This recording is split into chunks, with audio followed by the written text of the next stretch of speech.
Good evening. Welcome to the City Council meeting of Wednesday, March 18th, 2015. Can I have a roll call, please? Salem Derby. Present. Dan Hagan. Present. Jennifer Hayes. Here. J.P. Kwasinski. Here. Joe McCoy. Here. Dan Rist. Here. Tamara Smith. Here. Joy Winnie. Nathan Ziegler. Present. Will we all please stand for the Pledge of Allegiance? Pledge allegiance to the flag of the United States of America, to the republic for which it stands, one nation, under God, indivisible, with liberty and justice for all. I have a motion for approval of the minutes of March 4th, 2015. Okay, we have a motion and a second. All those, I'm sorry, was there a second there? Second. Okay, second, thanks. All those in favor? Aye. Opposed? Any abstentions? Abstain. Okay. Oh, 2 abstentions, sorry. Three. 3 abstentions. And then Nathan, I guess you did? 3 of them. Okay, That great. gives us another approval. Okay, motion passes. Public speak time. If there's anyone from the public, including your state representative, who would like to address us this evening, please come to the podium.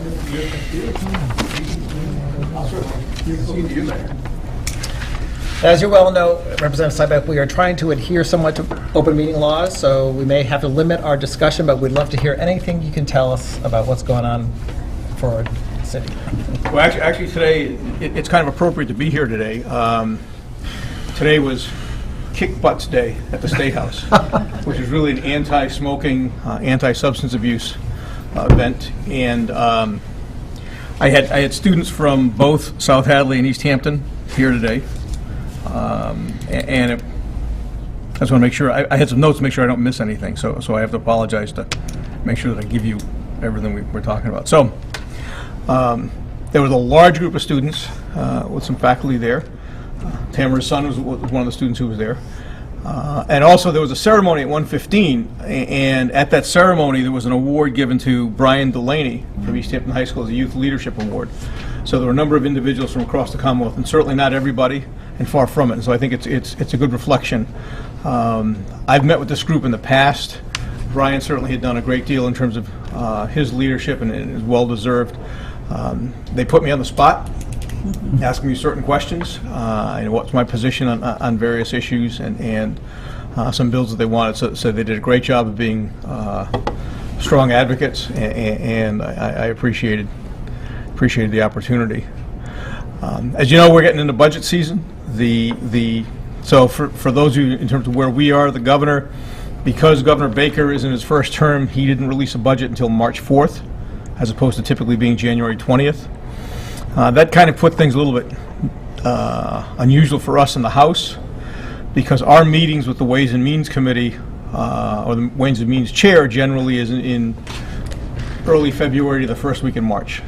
So by the time we ended our meetings with Chairman Dempsey, in some cases, I think virtually all of the meetings had already been held prior to the governor releasing his budget.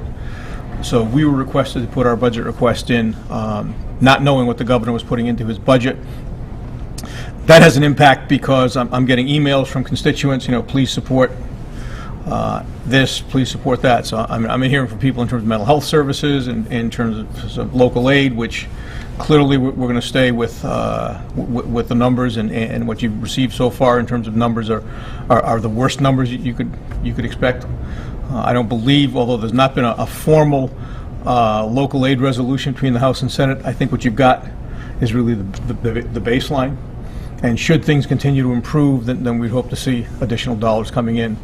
But the problem that I have, as I said, is individuals are asking me, so you put this on your priority list, put that on the priority list, and the priority list has already been submitted. To that effect, I know, and I came a few weeks ago and met with the Finance Committee, and it was a night that you were reviewing some capital items. So on my priority list are a couple of capital items for the city of Easthampton. So I'm putting in I did put in a request for a truck, for a vehicle that you're looking at, also the trailer, and emphasize to Ways and Means the importance of this and the difficulties we're obviously having, that communities are having in terms of meeting needs, and so I'm hopeful that we can go forward. We did pass a supplemental budget in the House last week, which included snow and ice money. The Senate's going to be voting on it on Thursday, and we'll go to the governor. What's happened in the last few years is that supplemental budgets frequently are pre-conferenced.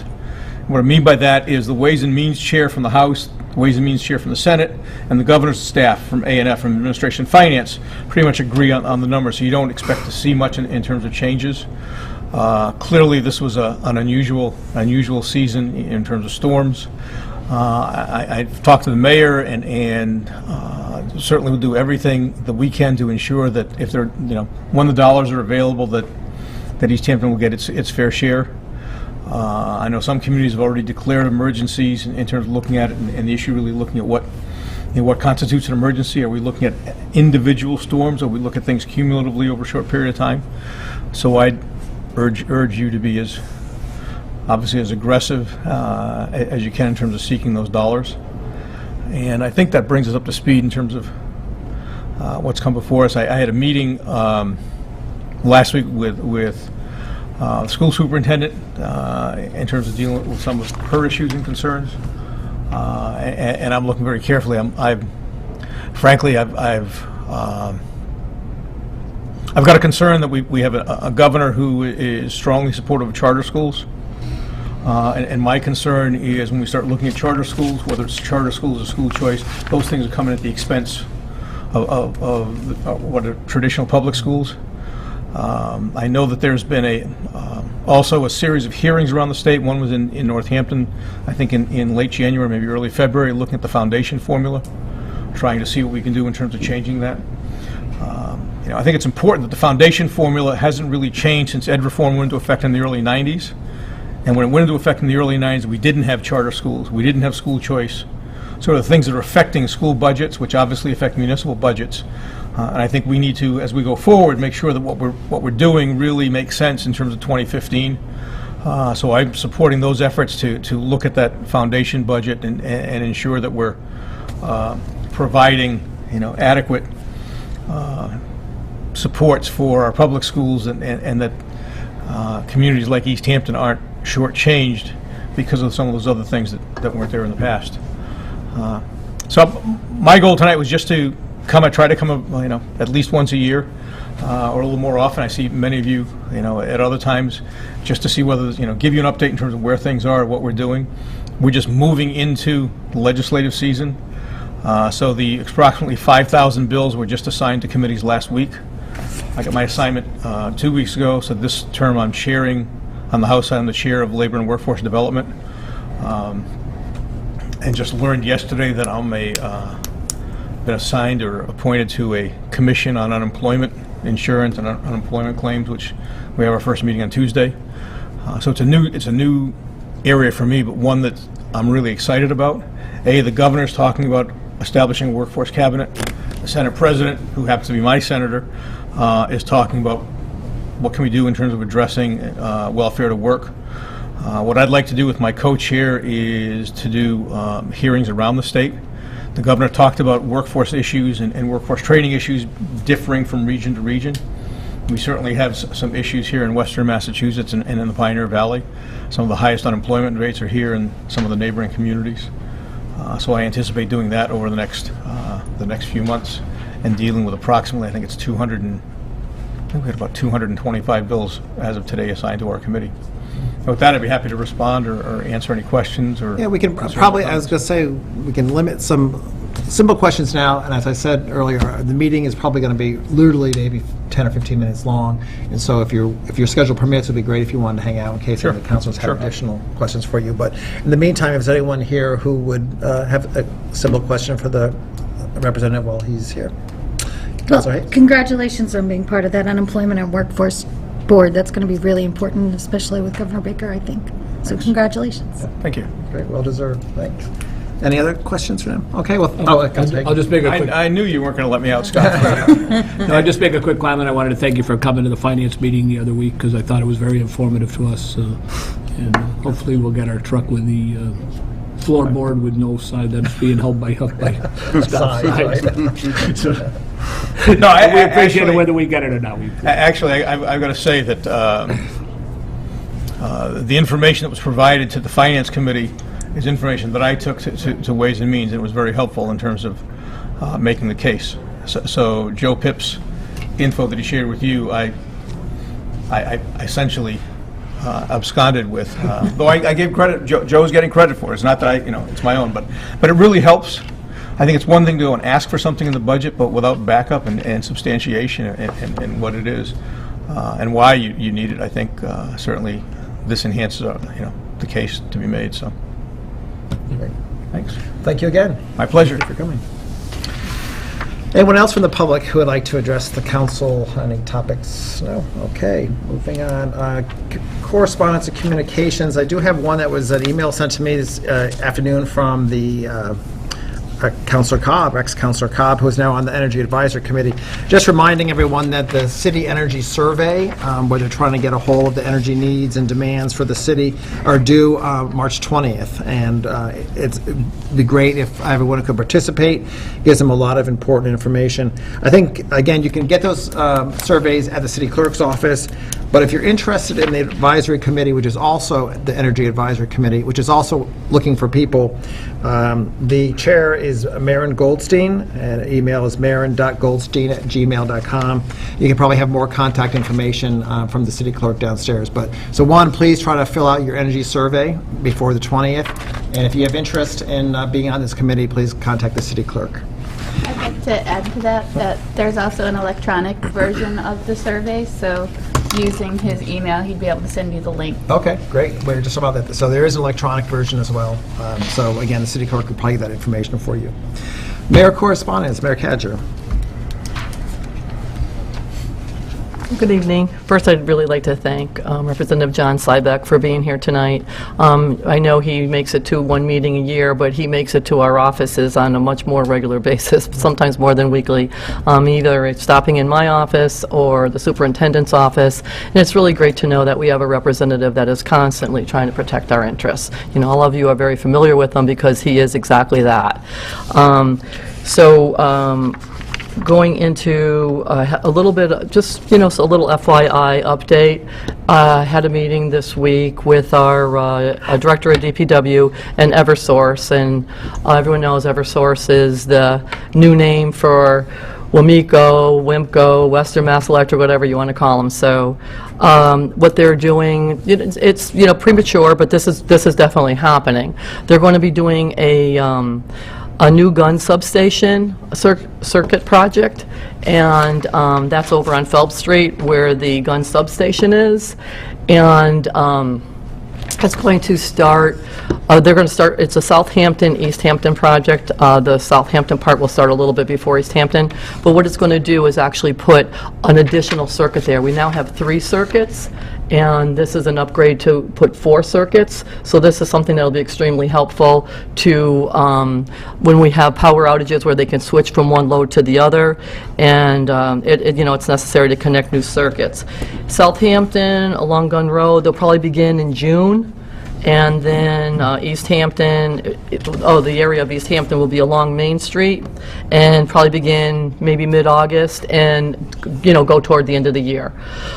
This project, the exciting part about it is this project is probably 10 years earlier than they would have done this. So it's a big plus to us, and the reason for it is, you've heard so much about the Mills project, where because of the specific nature of the project, they did huge upgrades that they weren't planning on doing. So this just brought them right into this. So this is a big benefit for us. That's probably 10 years earlier than it ever would have happened if it were not for the Mills project. So that's some good news. And before you tonight, and I know you'll be giving it to the Finance Subcommittee and we'll discuss it in length, you have something unusual that we're doing. It's a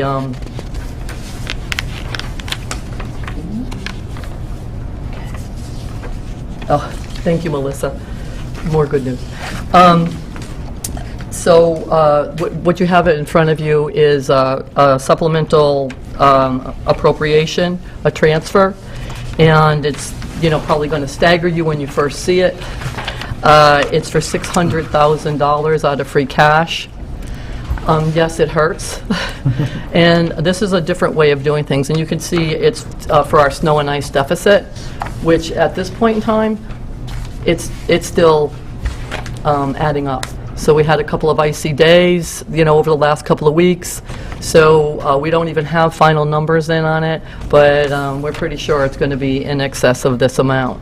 So you'll also recall that we had an extremely extremely good free cash year, and we know it's due to one-time money specifics for the 15 Cottage and Parsons Village. But what we did is we basically, for a lack of words, I pretty much sat on that money. I didn't know when the governors came in with a huge deficit if we were going to be tapped during this fiscal year. You do know that we set up a special capital stabilization plan out of it, but unfortunately, I can't hang on to that money for all the capital projects that we need right now. So my request is to take the $600,000 out of free cash to plug our deficit for this year, which is fiscal 15, versus what we normally do is start off fiscal 16 in a deficit. So we have to, that money would typically come off fiscal 16's funds. And obviously the reason for that is fiscal 16's funds are less than, we figured we're about $350,000 less of what we received last year in local aid when you measure out what's coming in and what's going out, the aid received and the assessments and expenses that were charged. So it would just be way too overwhelming, I think, to even try to balance a budget with a $600,000 deficit and a $350,000 cut in aid. So, and again, when I say cut in aid, it's, measures out by what's receiving and what's in. So we did a lot of thinking on this. It was not an easy choice. This is the way the Department of Revenue likes you to handle deficits. I know we've handled them differently in the past, but it's cleaner. It's technically this year's problem, so they particularly like you to clean your books before the end of the year instead of starting off with a deficit and paying out of next year's money with it.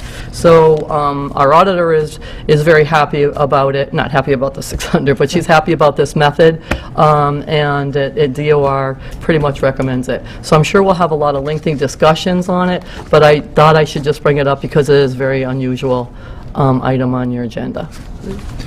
Question, Councilor Rist. Unfortunately, I won't be able to attend next week's finance meeting. I've told the chair this, and I'm sure this will be on the agenda, so I'm going to ask you a couple questions. Given the nature of our deficit and the fact that Representative Sybeck said there might be some assistance coming from the state, either in spreading this out over more than one fiscal year or actual cash, I don't know if that's going to come this year. Do we have to act on this? I know we have to get it acted on before the end of this year, fiscal year, but can we wait? Is it prudent to wait until we hear from the state? I don't know whether Right. John or you can answer that We were question, just- because I won't be here, and maybe Melissa can Yeah, answer. you definitely don't have to act on it at the next meeting. No, but And- I mean, and being from stabilization, you'd have to advertise it and do your public hearings and everything, and I'm sure that you'd want more than one meeting to discuss it. And I was just talking to Melissa about that same issue. The money would be received, it would be used this fiscal year if we were to receive anything, and we're still hoping we are. Just to let you know, the sad news is I'm actually expecting our deficit to probably go over this. So this isn't going to completely wipe out the deficit at this point. I mean, it'd be great if it does, but our auditor would treat it just like a grant when the funds come in, and we would be able to utilize them. And if for any reason, if it was beforehand and we needed for any reason to decrease this transfer, we can always do that. Or if it came in after the fact, it would just any extras would eventually roll over into what would be free cash. Okay, So that's what I thought. I just yeah. wanted to ask. That's an excellent question. And I heard I just have a little note that the microburst money came in, so that must have Good. so. Any additional questions, Councilor Hayes? You said this was different than how we had done it in the past. Yes. And I'm not familiar with that. Well, that's what I was just saying, Jen. What happened in the past, and what we were really intending to do this year, is, this year we budgeted $115,000 for snow emergent, for snow and ice. As you did. Yeah, right. And typically, the years, you'll go over that. Not this much over, but over it. And last year was our largest year that anybody could remember. But guess what? This year's bigger. This year's bigger by a couple of 100,000. So what we did last year in the budget is when we started, we just, left it there, it's a deficit, and then when we started our fiscal 15 budget, which would have been last July, we take that money right off the money that we have available for 15. So for us to take this type of money available, what we have available for 16, and plus a $350,000 shortage in state monies. How do you start